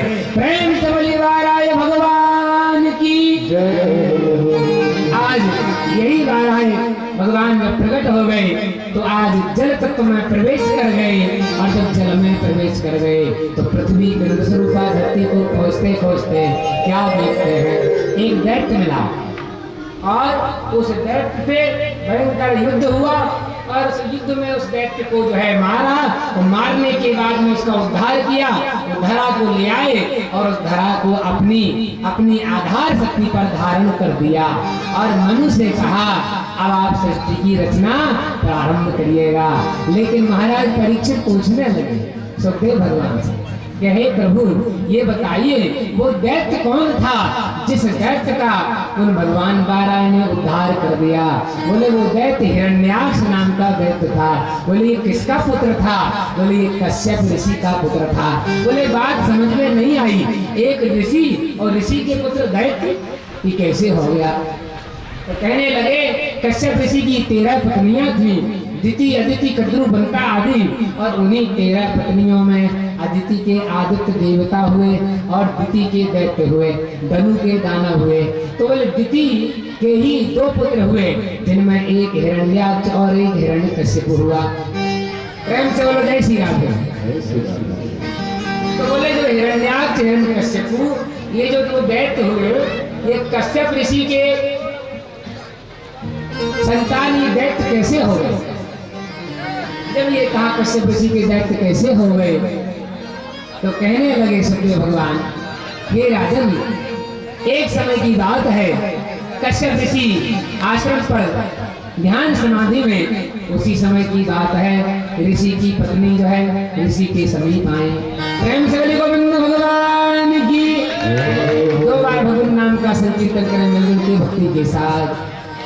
प्यारा सजा है तेरा द्वार भवानी, प्यारा सजा है तेरा द्वार भवानी, प्यारा सजा है तेरा द्वार, ओ प्यारा सजा है तेरा द्वार भवानी, प्यारा सजा है तेरा द्वार भवानी, आँखों की लगी है कतार भवानी, आँखों की लगी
बहू और लड़के को, कन्या वर और वधू को सबसे पहले मंदिरों में ले जाया जाता है।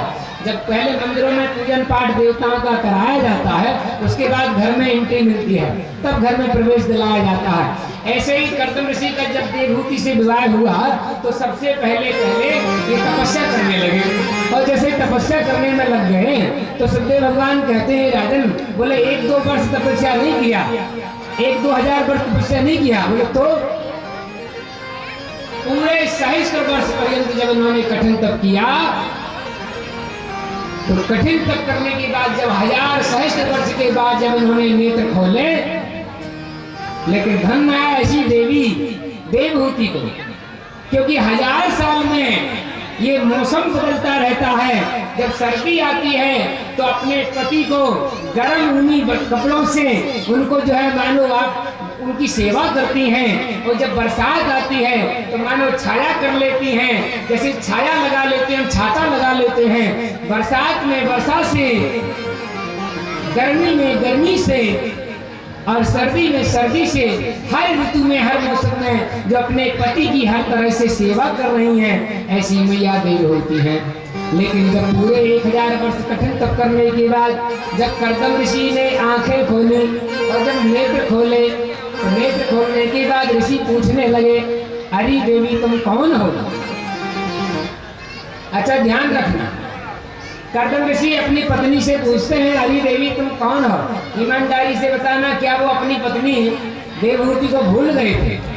यदि कदाचित भूल भी गए हों तो कौन से आश्चर्य वाली बात है, इसमें क्या अचंभा है? क्यों? क्योंकि उनको तो 1000 साल हो गए तपस्या करते हुए, हम लोग तो 1 और 2 दिन की बातें ही भूल जाते हैं। प्रेम से बोलो जय श्री राधे। अच्छा, एक जगह हम गए तो 3 देवियां आपस में बात करें, आपस में बात किया करें। एक देवी जी कह रही थी, सुनो। बोले हाँ। बोले हमारे पति बड़े भुलक्कड़ हैं। बोले भुलक्कड़? बोले हाँ। बोले कैसे भुलक्कड़ हैं? बोले घर पे भोजन करके जाते हैं और थोड़ी देर में वापस फिर आके पूछते हैं, क्यों जी आज तुमने हमको भोजन की नहीं पूछा, और अभी थोड़ी देर पहले ही भोजन किया है, और फिर भी आके पूछते हैं तुमने हमको भोजन की नहीं पूछा। अच्छा, दूसरी देवी कहती है, अरे तुम्हारे पति तो फिर भी ठीक हैं। बोले कैसे? बोले हमारे पति तो तुम्हारे से भी ज्यादा भुलक्कड़ हैं। बोले वो कैसे? बोले वो ऐसे हैं कि हम उनको कहती हैं बाजार जाओ सब्जी अब्जी ले आओ, तो जब वो बाजार से हरी सब्जी लेने जाते हैं और घर से थैला ले जाते हैं, हम उनको थैला देती हैं, और वो थैला ले जाए सब्जी ले जाने के लिए जब थैला ले जाते हैं और बाहर से खाली हाथ वापस आते हैं, और फिर हम पूछती हैं सब्जी लेने गए थे, सब्जी ले आए? बोले आपने सब्जी मंगाई थी, मतलब भूल गए। लेकिन तीसरी देवी कहने लगी, अरे देवी तुम्हारी अरे बहना, तुम्हारे पति तो फिर भी ठीक हैं, हमारे पति तो बड़े गजब के हैं। बोले कैसे गजब के? बोले वो शिक्षक हैं और हम शिक्षिका हैं, वो भी पढ़ाते हैं हम भी पढ़ाती हैं, वो अपने स्कूल जाते हैं पढ़ाने, हम भी अपने स्कूल, कभी कभी रास्ते में मिल जाते हैं। एक बार क्या हुआ कि हम जा रही थी और उधर से हमारे पति आ रहे थे, और बाजार में जब हमारी तरफ बढ़े चले आए तो हमने सोचा इनको हमसे बाजार में ऐसा क्या काम आ पड़ा है जो हमारी तरफ बढ़े चले आ रहे। जब हमारे बहुत नजदीक आ गए तो हमारे पति हमारे नजदीक आके कहते हैं, अरे बहन जी तुमको हमने कहीं देखा है, बड़ा गजब का। बहन जी हमने तुमको कहीं देखा है। हाँ, ऐसे ऐसे हमारे पति हैं जो हमको ही भूल गए, कहने लगे हमने तुमको कहीं। तो कहते हैं इन ऋषि कर्दम ने जब 1000 वर्ष कठिन तप करने के बाद में पूछा, अरे देवी तुम कौन हो? तो देवहूति कहते हैं मानो उन्होंने परिचय दिया हो, ये परिचय नहीं दिया, कहे प्रभु हे मेरे पतिदेव मैं महाराज मनु की पुत्री हूँ, ऐसा नहीं कहा। क्यों? क्योंकि राजवंश से राजा की पुत्री कह के संबोधित करने से अभिमान जागृत होगा। लेकिन क्या कहा? ये कहा हे ऋषिवर मैं आपकी धर्म पत्नी हूँ। ऐसा भी कह सकती थी कि मैं महाराज मनु की बेटी हूँ, लेकिन नहीं कहा। कहती हैं हे ऋषिवर मैं आपकी धर्म पत्नी हूँ। तब ऋषि ने कहा देवी क्या चाहिए? बोले यदि आपका तप हो गया हो तो ये कहते हैं इनके तपस्या से भगवान प्रसन्न हुए, भगवान से वरदान मांगना। मांगने के लिए प्रभु ने कहा, तो इन्होंने प्रभु से वरदान मांगा कि प्रभु आप हमें ही पुत्र रूप में मिले। तो इन्हीं के पहले 9 कन्याएं हुई और 10वें रूप में इन्हीं के यहाँ भगवान नारायण स्वयं कपिल रूप में प्रकट हुए। प्रेम से बोलिए कपिल भगवान की। इन्हीं कपिल भगवान ने सांख्य शास्त्र की रचना किया। कपिल रूप प्रगटे भगवाना, सांख्य शास्त्र जिन प्रगट बखाना। ऐसे भगवान कपिल रूप में प्रकट हुए। कहते हैं मनु की जो 9 कन्याएं थी, उनका ब्रह्मा जी के 9 मानस पुत्रों से विवाह हुआ। किसका विवाह किसके साथ हुआ सुनिएगा। कहते हैं बोले मरीचय कलाम प्रादार अनुसुयाम अत्रय, मरीचय कलाम प्रादार अनुसुयाम अत्रय, श्रद्धा मंदिर से अक्षर पुलस्ताय हवयो, अधर्मणे गच्छान्तिं या जग्गोवितनुमते, विप्रस्वान् कृतोद्वाहान् सदारां समलायतः। मतलब कहते हैं मरीचय कलाम प्रादार, मरीच ऋषि के साथ कला नाम की बेटी ब्याही गई। अनुसुईया नाम की बेटी का विवाह अत्रि ऋषि के साथ हुआ। अंगिरा ऋषि के साथ श्रद्धा नाम की बेटी ब्याही गई। पुलस्त ऋषि के साथ हव्यभूत का विवाह हुआ। ये पुलस्त ऋषि यही हैं ब्रह्मा जी के पुत्र। इन्हीं पुलस्त का ही नाती स्वयं जो है विश्रवा का पुत्र रावण हुआ। और पुलह ऋषि के साथ मती का विवाह हुआ। और क्रतु के साथ क्रिया का और ख्याति का विवाह भृगु ऋषि के साथ हुआ। इस प्रकार से कहते हैं अरुंधति का विवाह वशिष्ठ ऋषि के साथ हुआ। और शांता नाम की जो कन्या है, इसका विवाह अथर्वा ऋषि के साथ हुआ, जिनके स्वयं दधीच जैसे जो है, ऐसे दानी दधीच जैसे पुत्र पैदा हुए। इन 9 कन्याओं का विवाह 9 ऋषियों के साथ हुआ। कहते हैं इन्हीं अत्रि और अनुसुईया के यहाँ भगवान स्वयं दत्तात्रेय के रूप में प्रकट हुए। संक्षिप्त में समाज शैली में इनकी कथा को स्पर्श करेंगे। चलते हैं। एक समय की बात है। कहते हैं कि अत्रि ऋषि की जो पत्नी केवल पृथ्वी लोक पर ही नहीं, 3 लोकों में फैल गया। देव ऋषि नारद जी अनुसुईया जी की कहानी, अनुसुईया जी के पातिव्रत धर्म की लीला का वर्णन जो है, आप समझ लो ब्रह्मलोक में करते हैं, विष्णु लोक में करते हैं, रुद्र लोक में करते हैं, और सब जगह जब इनका यशगान करते हैं। बड़ा सुंदर। जैसे ही ब्रह्मा जी ब्रह्मलोक में पहुंचे और अपनी मैया ब्रह्माणी को देखा तो कहने लगे, अरे मैया, अरे देवी, हमने ऐसा देखा है, ऐसी नारी पहली बार एक धरती पर देखी है, कैसी जो बड़ी ही पतिव्रता है। और यही बात वो लक्ष्मी मैया से वैकुंठ में बताते हैं। और नारद जी यही बात जो है कैलाश पर्वत पर जाकर के भगवती पराम्बा पार्वती मैया से कहते हैं। क्या कहते हैं? बोले अनुसुईया जैसी पतिव्रता नारी नहीं है, अनुसुईया जैसी पतिव्रता नारी नहीं है, अनुसुईया जैसी पतिव्रता नारी नहीं है, अनुसुईया जैसी पतिव्रता नारी नहीं है, अनुसुईया।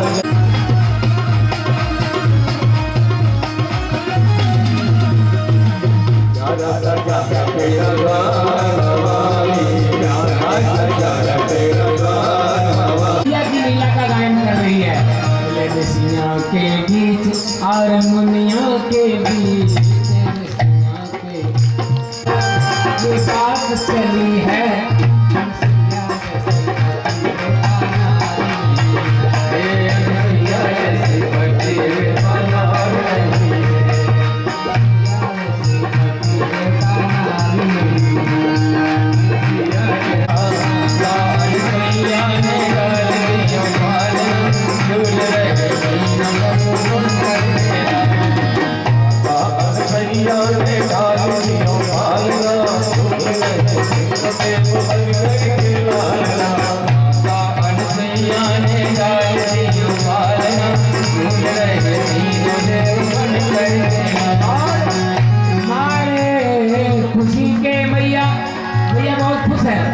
मारी खुशी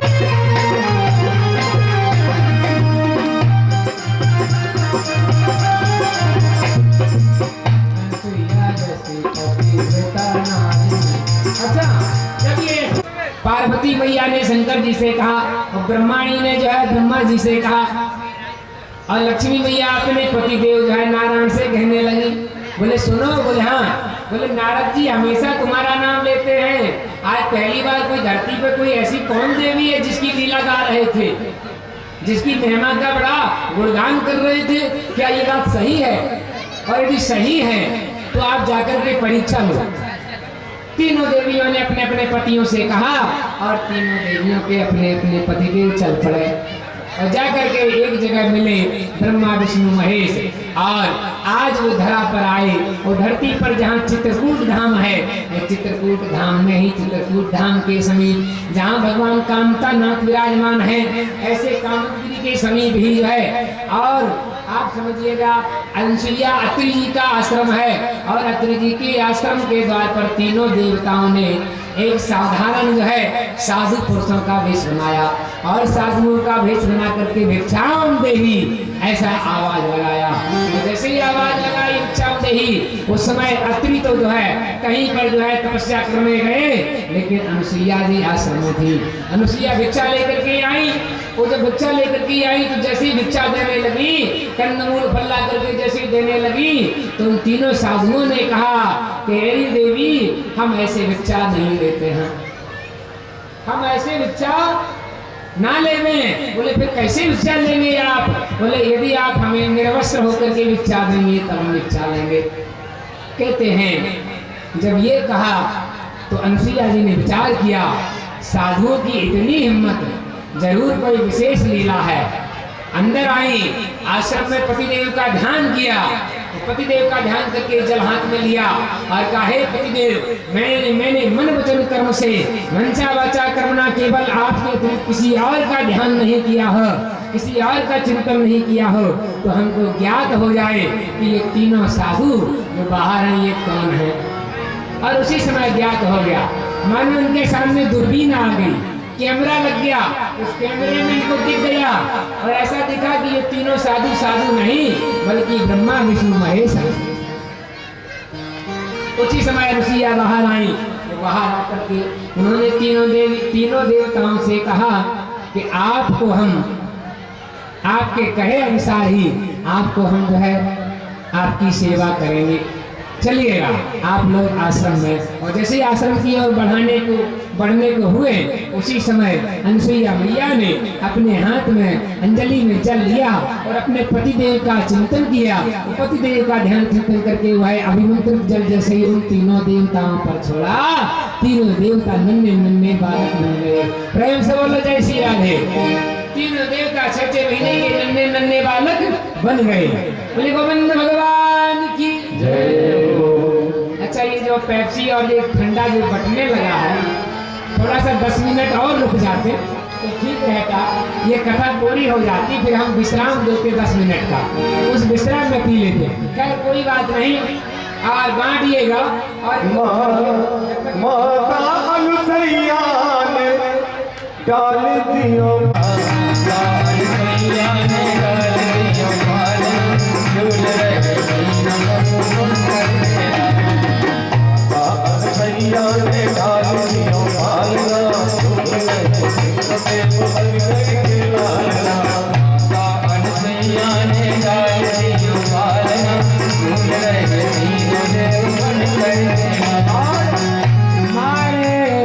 खुशी के मैया बहुत खुश है।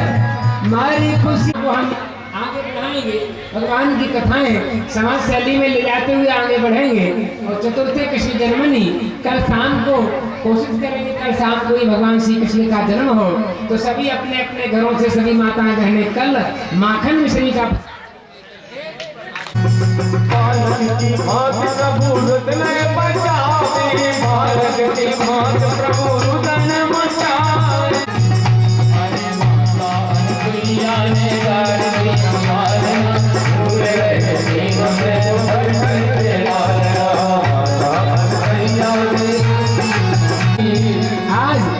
आज कौन करे इनके, कौन करे आज इनके। आज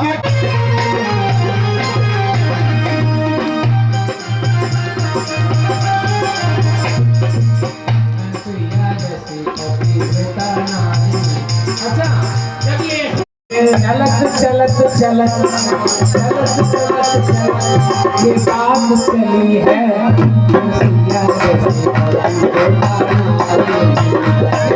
भैया जैसे पति का नार नहीं है,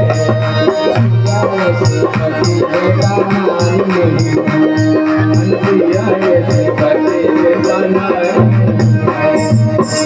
और देवर्षि नारद जी जिनकी वाणी से और जिनकी पीड़ा से, जिनकी वाणी हमेशा नारायण नारायण कहा करती है और जिनकी मधुपीड़ा हमेशा नारायण के नाम का स्वर दिया करती है, आज पहली बार देवर्षि नारद जी की वाणी अनसुईया की लीला का गायन कर रही है। ऋषियों के बीच और मुनियों के बीच, ऋषियों के मुनियों के बीच और मुनियों के बीच, ऋषियों के बीच और मुनियों के बीच बात चली बात चली है, अनसुईया जैसी भक्ति का नार नहीं है, अनसुईया जैसी भक्ति का नार नहीं है।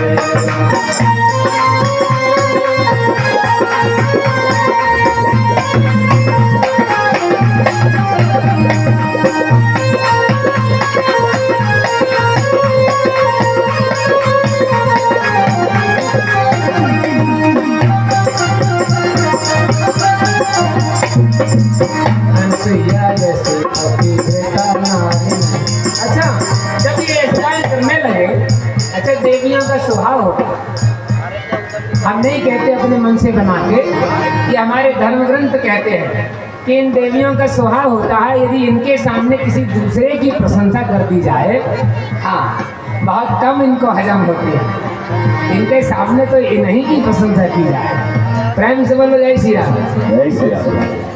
तो ब्रह्माणी ने कहा अच्छा ये बात है, बोले हाँ। इधर जो है शंकर जी, पार्वती मैया ने शंकर जी से कहा और ब्रह्माणी ने जो है ब्रह्मा जी से कहा और लक्ष्मी मैया अपने पति देव जो है नारायण से कहने लगी।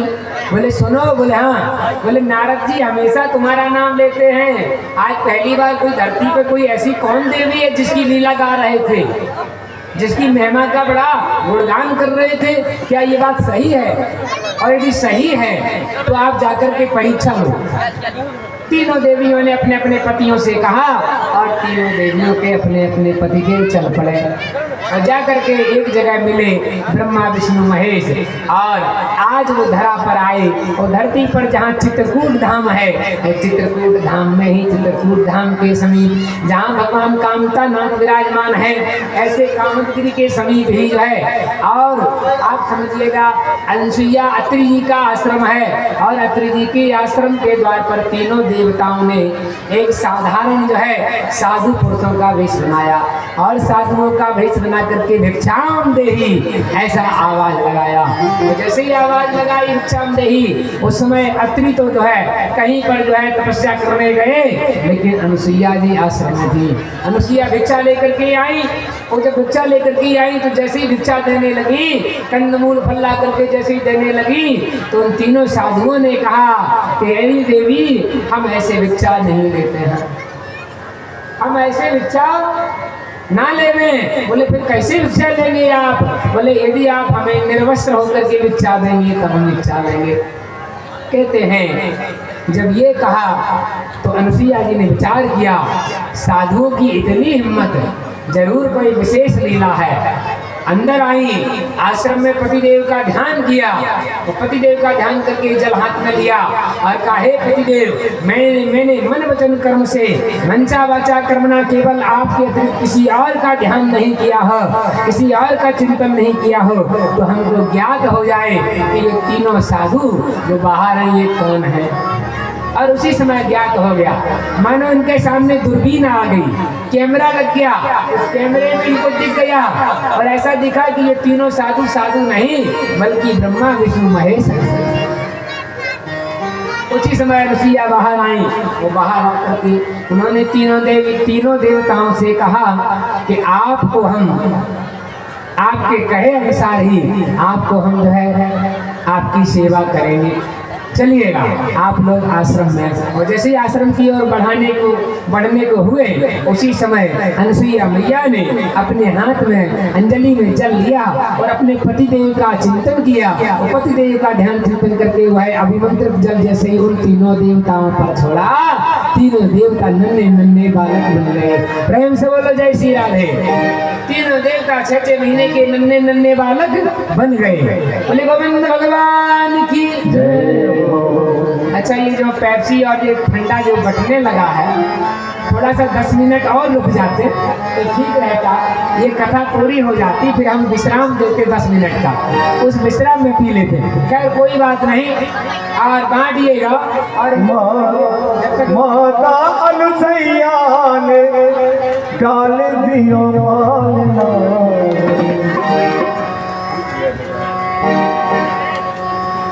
माता अनुसैया ने डाल दियो पालना, झूल रहे तीनों देव बन करके लालना। माता अनुसैया ने डाल दियो पालना, झूल रहे तीनों देव बन करके लालना। माता अनुसुईया मैया अनुसुईया उन तीनों के ऊपर जैसे जल छोड़ा, 6 महीने की हो गए और उनको आश्रम में ले आई। और आश्रम में ला करके जो है छोटी छोटी जो है हरे हरे छोटे छोटे जो पेड़ हैं, और उन छोटे छोटे पेड़ों के नीचे जो है आज समझ लीजिएगा फूलों का पालना डाल दिया। और उनमें तीनों को पहले दूध पिलाया और स्तनपान कराने के बाद उसमें लिटा दिया। और जैसे ही लिटाया और उसी समय मैया उन जो है तीनों देवताओं को जो है पालना झुलाने लगी। माता अनुसैया ने डाल दियो पालना, झूल रहे तीनों देव बन करके लालना। माता अनुसैया ने डाल दियो पालना, झूल रहे तीनों देव बन करके लालना। माता अनुसैया ने डाल दियो पालना, झूल रहे तीनों देव बन करके लालना। माता अनुसैया ने डाल दियो पालना, झूल रहे तीनों देव बन करके लालना। मारे खुशी के मैया बहुत खुश है। मारी खुशी के मैया पालना झुलाती, मारे खुशी के मैया पालना झुलाती, पालना झुलाती मैया ललना सुलाती, पालना झुलाती मैया ललना सुलाती। आज कौन करे इनके, कौन करे आज इनके भाग्य की सराहना, झूल रहे तीनों देव बन करके लालना। अरे माता अनुसैया ने डाल दियो पालना, झूल रहे तीनों देव बन करके लालना। माता अनुसैया